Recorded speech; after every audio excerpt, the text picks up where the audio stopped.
大家好，上次炖完南瓜剩了这么一小块，今天用它做个好吃的小零食。南瓜洗净以后对半切开，把里面的瓤挖出来，再把皮刮干净，切成薄一点的片。开水放进蒸锅，大火把南瓜蒸熟。准备半根胡萝卜，切片，再切成末。青椒先切丝，再切成末。准备点葱叶也切成末。现在南瓜蒸好了，能用筷子轻轻穿透就可以。用擀面杖压成泥。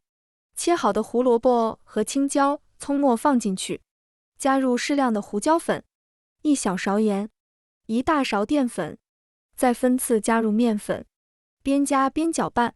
面粉不要太多，最后能调成这种粘稠度就可以。加太多了，口感发硬。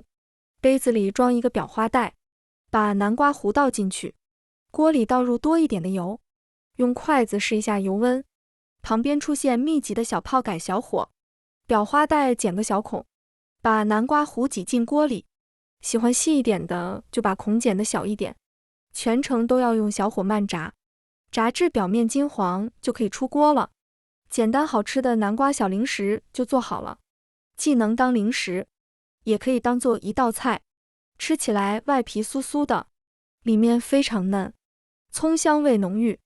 虽然经过油炸，但是里面一点也不吸油，吃不完的可以用保鲜袋封存，喜欢的朋友可以收藏一下。谢谢大家。